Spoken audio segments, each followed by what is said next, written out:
बिस्मिल्लाहिर्रहमानिर्रहीम। अस्सलाम वालेकुम। उम्मीद है कि आप सब खैरियत से होंगे, खुश होंगे। अल्हम्दुलिल्लाह मैं भी ठीक ठाक हूँ। इस टाइम आप देख रहे हैं कि मैं आपको दालें दिखा रही हूँ। मुझे बनानी है आज देगी हलीम।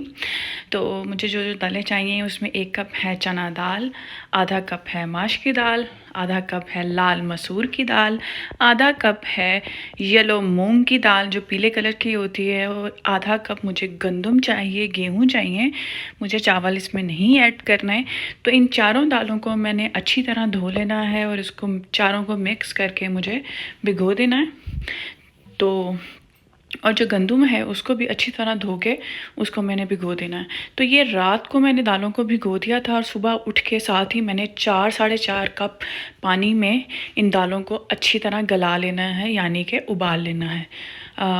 बिल्कुल इतना पानी 4 कप मुझे इस क्वांटिटी के लिए चाहिए था, वो जो कि ज़बरदस्त था। और इस तरह मेरी अच्छी सी दाल जब सारी गल गई हैं तो दूसरी तरफ मैंने एक बड़े साइज़ का अनियन लिया, उसमें 2 चम्मच मैंने अदरक लहसुन का पेस्ट डाला और तकरीबन 1.5 kg यानी कि 2.5 LB के करीब बोनलेस गोश्त है।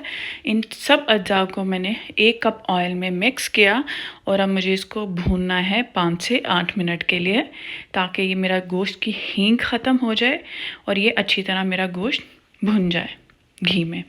और साथ ही मुझे इसमें जो मसाले जात अभी डालने हैं उसमें 1 चम्मच गरम मसाला, 1 चम्मच सूखा धनिया और ज़ीरे का पाउडर, 1.5 चम्मच लाल मिर्च, 1 चम्मच हल्दी, 1 से 1.5 चम्मच हस्बे ज़ायका नमक आपने इसमें डाल देना है और इसको मज़ीद भुनाई करनी है। तो जो मिर्च मसाला जाते हैं, नमक और स्पेशली रेड चिली, वो आपने अपने टेस्ट के मुताबिक डालनी है। तो अब इसको मैं मज़ीद 5 से 8 मिनट मज़ीद भूनूंगी, ताकि जो मसाला जात हैं वो भी गोश्त में और सब प्याज वगैरह में यकजा हो जाए। फिर इसमें मैं तकरीबन 3 कप पानी डाल के इसको 40 से 45 मिनट के लिए लिड लगा के पकाऊंगी, ताकि मेरा गोश्त अच्छी तरह गल जाए। तो ये तकरीबन मेरा गोश्त अच्छी तरह भुन चुका है। अब मैं इसमें पानी डालूँगी और इसको मैं पकने के लिए रख दूँगी। और जब मेरा गोश्त गल जाएगा तो फिर मैं उसमें अपनी उबली हुई जो दालें हैं, जो मैंने दालों का एक मिक्सचर तैयार किया हुआ था, वो डाल दूँगी। तो जैसे ही मुझे लगा कि मेरा गोश्त का जो मिक्सचर है वो उबाल आ रहा है और मेरा गोश्त गल गया है और इसमें अभी पानी था, तो मैंने उसी में ही दालें डाल दी थी, ताकि ये सब अच्छी तरह यकजा हो जाए। और अब इस दाल का जो सारा मिक्सचर है इसमें से मुझे बोटियां निकाल लेनी है, गोश्त को निकाल लेना है। और गोश्त अच्छी तरह आपका गला होना चाहिए, रेशा रेशा, क्योंकि आपने इसको करना है, ठीक है। अगर गोश्त अच्छी तरह गला होगा तो रेशे वाली जो हलीम है वो बड़ी अच्छी बनेगी। तो ये आप इलायची का पाउडर, जायफल जावित्री का पाउडर मिक्स देख रहे हैं। तो गोश्त को मैंने इस तरह पीसेस में निकाल लिया है प्लेट में। और अब इसमें जो मसाला जाएंगे उसमें मज़ीद 1 चम्मच गरम मसाला, 2 चम्मच चाट मसाले के, और 1 चम्मच आपने बड़े वाला ग्रीन चिली को क्रश करके इस दाल के मिक्सचर में डाल देना है और इसको पकाना है। तो आपने पानी उबली हुई दालों में इतना रखना है कि ये इस फॉर्म में हो, इस टेक्सचर में हो कि अगर हम लोग जब इसको मशीन से हम इन दालों को घोटा लगाएंगे या इसको नरम और मुलायम करेंगे जैसे हलीम का टेक्सचर होता है, तो हमें बहुत ज़्यादा थिक ना लगे, इसकी कंसिस्टेंसी सही हो। आपने पानी का हिसाब ठीक रखना है। तो मैंने 4 कप जो थे वो गोश्त में डाले थे, तो मेरा तकरीबन 2.5 कप या 2.75 कप में गोश्त गल गया था और उसी पानी में मैंने ये दाल उबली हुई डाल दी। तो अब इसमें मैंने 1 गरम चम्मच मसाले का डाल दिया है, 2 चम्मच मैंने चाट मसाले के डाल दिए हैं, और अब मैं इसमें आधा चम्मच इलायची का पाउडर, जायफल जावित्री का पाउडर डालूंगी, ठीक है। और सबको अच्छी तरह पकाऊंगी। बेहतरीन सी जो हलीम पकती है वो हमारी 2 से 2.5 घंटों में पकती है। और यहाँ पे आपने थोड़ा सा नमक का भी ध्यान रखना है, अगर नमक कम लग रहा है तो आप नमक भी डाल दें।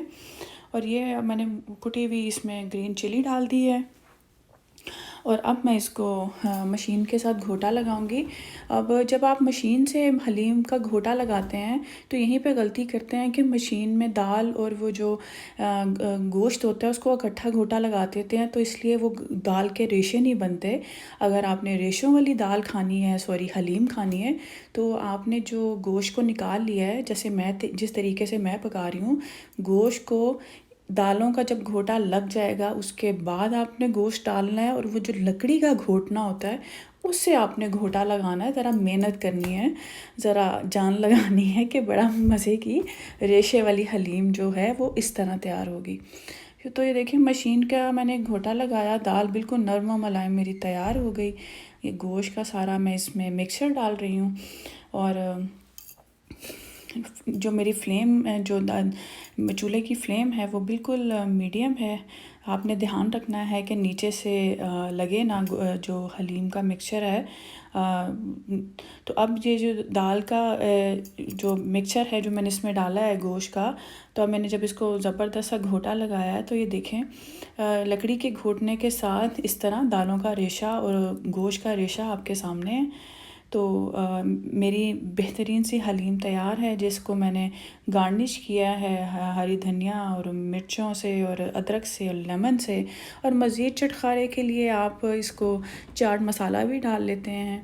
कुछ लोग इसको प्याज का तड़का भी लगाते हैं, जैसे आपको कन्वीनियंट लगे, जैसे आपका तरीका है आप प्याज का तड़का भी लगा लें और चाट मसाले के साथ लेमन, अदरक, हरी मिर्च, धनिया, पुदीने के साथ सर्व करें। और ज़रूर इस रेसिपी को फॉलो कीजिएगा और मुझे कमेंट में ज़रूर बताइएगा। और अब दूसरी जो रेसिपी मैं आपको बताने जा रही हूँ वो देगी कोरमे की है। ये तकरीबन 2 केजी यानी कि 2.5 LB गोश्त है। इसको मैंने अच्छी तरह धो लिया और इसमें 1 चम्मच मैंने नमक डाला है, और अब इसको मैं फ्राई करूँगी तकरीबन 10 से 15 मिनट के लिए, ताकि जो देगी कोरमा है इसमें इसको पहले फ्राई करते हैं। तो ये देखें मेरी फ्राई हो रही थी चिकन। और अब मुझे घर का गरम मसाला पाउडर बनाना है, तो उसके लिए मुझे 2 चम्मच सूखा धनिया, 8 से 10 से 12 इलायची, 6-7 दालचीनी, 2 चम्मच काली मिर्च के, 2 चम्मच लौंग, 8 से 6 से 7 बड़ी इलायची, 1 चम्मच जायफल जलवतरी, 1 चम्मच काला ज़ीरा, 2 चम्मच सफ़ेद ज़ीरा, 2 चम्मच सौंफ चाहिए। तो इसमें से थोड़ी सी इलायची आप साइड पे कर लें, थोड़े से लौंग, क्योंकि आगे आप आके आपने अपने देगी कोरमे में डालने हैं। और मसाले में हल्दी है 1 चम्मच, 2 चम्मच कश्मीरी लाल मिर्च है, 2 चम्मच लाल मिर्च है, सुर्ख मिर्च, 1 चम्मच ज़ीरा और सूखा धनिया का पाउडर है, 2 चम्मच अदरक लहसुन का पाउडर है, ये 2 प्याज बड़े फ्राई हुए हुए हैं, और 1 कप दही है। तो अभी फ्राई जब चिकन मेरा हो रहा है, अभी इसमें मैं डाल दूंगी 2 चम्मच अपने लहसुन अदरक का पाउडर, ताकि वो भी चिकन के साथ अच्छी तरह भुन जाए। और मैंने बेहतरीन सा अपना ये गरम मसाले का पाउडर ब्लेंड कर लेना है, ताकि ये अच्छे से एक पाउडर शेप में आ जाए। और मुझे इसको मज़ीद ब्लेंड करना है, क्योंकि अच्छा सा जब आपका गरम मसाला होगा तो मुंह में बिल्कुल भी नहीं आएगा। और यकीन जानिए जब मैं इसको ब्लेंड कर रही थी तो मेरे घर में खुशबू थी, इतना ज़बरदस्त ये गरम मसाला बनता है। तो ज़बरदस्त मेरा अदरक लहसुन के पेस्ट के साथ चिकन भुन गया, और ये देखें सुनहरी सुनहरी जो चिकन का रंगत होगी, इसलिए इसको मैंने अपने प्लेट में निकाल लेना है। साथ ही मैंने जो 2 फ्राई किए हुए अनियन थे उसको 1 कप दही में ब्लेंड कर लेना है, और उसको मैंने उसी ऑयल में डालना है जिससे मैंने चिकन निकाला था फ्राई किया हुआ। उसी ऑयल में अब मैंने ये मसाला डाल दिया है जो ब्लेंड हुआ हुआ था, और साथ ही अब मैं इसमें जो हल्दी, नमक, कश्मीरी लाल मिर्च, सुर्ख मिर्च और सूखा धनिया और ज़ीरा पाउडर पिसे हुए का जो पाउडर था, वो सब मसाला जात मैंने इसमें डाल देने हैं। और तकरीबन इसको मुझे अब इतना भूनना है कि वो जो शादियों वाला कोरमे की रंगत और वो जो कोरमा पकता है बिल्कुल उसी टेक्सचर में हमारा ये मसाला तैयार हो जाए। तो अभी तो ये मसाला तकरीबन येलोइश टोन में है, तो अगर मीडियम फ्लेम पे आपने इसको भूनना है और ध्यान रखना है कि नीचे से मसाला बिल्कुल भी ना लगे। आपने प्रॉपर इसमें अपना चम्मच हिलाते रहना है। तो आप देखिए कि मैंने तकरीबन 10 से 12 मिनट इसकी लो फ्लेम पे भुनाई की है, और इसमें अब मैंने 1 भर के चम्मच गरम मसाले का डालना है, जो कि मैंने अभी आपके सामने ब्लेंड किया है खुशबूदार। तो 1 चम्मच हम अभी डालेंगे और 1 चम्मच हम लोग बाद में डालेंगे। तो अब इसको मैंने मज़ीद भूनना है। तकरीबन ये जो कौरमे का मसाला है ये 20 minute medium to low flame में मैंने भुना था। तो क्योंकि भुनाई में ही मसाला पकता है और जितना अच्छा मसाला भुना होगा उतना ही बेहतरीन आपका ग्रेवी तैयार होती है या मसाला तैयार होता है। तो चिकन हमारा हाफ़ गल चुका है और हाफ़ क्योंकि हमने फ्राई किया था। और अब हम लोग इसमें चिकन डालते हैं।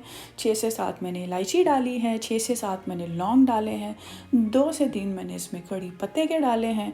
और अब मैं मज़ीद इसको 7 से 8 मिनट भूनूंगी क्योंकि कौरमा आपकी सिर्फ भुनाई पे होता है या ये होता है कि आपने मसाला जात कैसे यूज़ किए हैं, कौन कौन सी अज्जा यूज़ किए हैं। तो बेहतरीन सा घर का मैंने आपको कौरमा मसाला, गरम मसाला भी बनाना सिखा दिया कि आपने वो यूज़ करना है।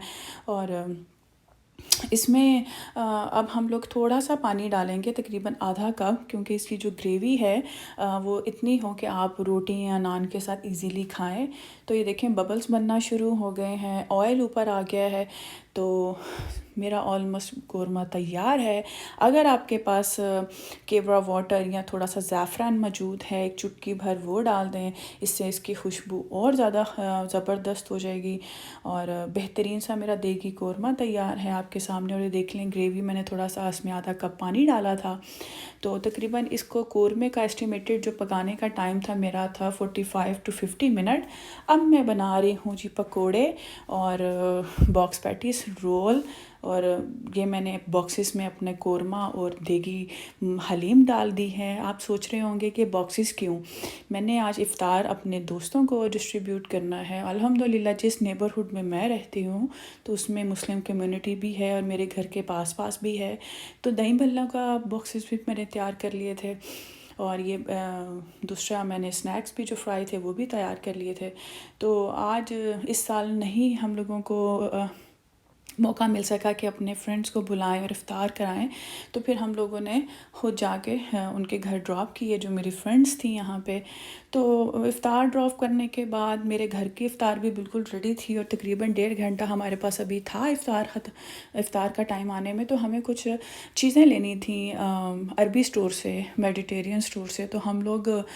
तो फिर हम लोग उस स्टोर की तरफ जाना शुरू हो गए। मेरे घर के पास ही बिल्कुल एक एरिया है जहाँ पे बिल्कुल ऐसे लगता है कि जब हम पाकिस्तान में आ गए हैं, लाहौर के मज़े की जिस तरह चटपटे स्नैक्स की दुकानें होती हैं, स्टोर्स होती हैं, बिल्कुल वैसा ही यहाँ पे एक पूरा एक सेटअप बना हुआ है।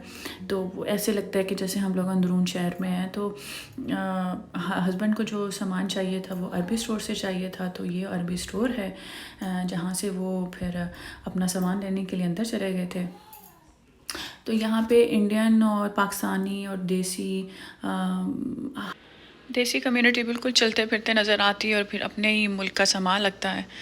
तो अमेरिका में लॉकडाउन में थोड़ी बहुत कमी पेशी आई है, बट हालात बिल्कुल वैसे की वैसे ही हैं, या ये कह लीजिए कि बिल्कुल भी बेहतर नहीं हुए। हम लोग जो मीडिया दिखा रहा है या हम जो खुद देख रहे हैं, लॉकडाउन में थोड़ी बहुत फ्लेक्सिबिलिटी का मतलब यही है कि ख़तरा और बढ़ गया है, क्योंकि अमेरिका में सबसे ज़्यादा शरह अमवात हैं। बट अल्लाह पाक अपना खैर और करम रखे। तो आप देख रहे हैं कि बिस्मिल्लाह रेस्टोरेंट, आगा रेस्टोरेंट, बिज़ी बॉय और ये बड़े फेमस रेस्टोरेंट्स हैं यहाँ के, टेक्सास के। तो यहाँ पे जिस एरिया में हम लोग हैं, कपड़ों की दुकानें, चटपटे देसी खाने, इंडियन खाने, तो ये पूरा इलाका ही इस तरह का है। तो खैर हम लोगों ने अलमराई की कुछ प्रोडक्ट्स ली, रेनबो दूध लिया, बड़ी मज़े की इसकी चाय बनती है और हस्बैंड का फेवरेट है। कुछ मैगी की प्रोडक्ट्स ली जिसमें सूप थे, दालों के, नूडल्स थी, तहनी पेस्ट थी, फ्लाफिल था यानी कि मेडिटेरियन सामान लिया। और जो सबसे इम्पोर्टेंट था मेरे बेटे का सीरियल था। माशाल्लाह अब उसको मैंने सीरियल स्टार्ट करवाया है। नेस्ले का सीरियल अवेलेबल नहीं था क्योंकि यहाँ पे भी चीज़ें शॉर्ट हैं, तो वो वहाँ से लिया। एंड राइस सीरियल तो इजीली अवेलेबल था। तो ये थी मेरी मज़ेदार सी पेस्ट्री, तो जो बिल्कुल पाकिस्तान जैसा इसका टेस्ट है वो ली। उम्मीद है कि आपको आज का व्लॉग मेरा अच्छा लगा होगा। काइंडली मेरे चैनल को सब्सक्राइब कीजिए। आपसे फिर मुलाकात होगी। अल्लाह हाफ़िज़।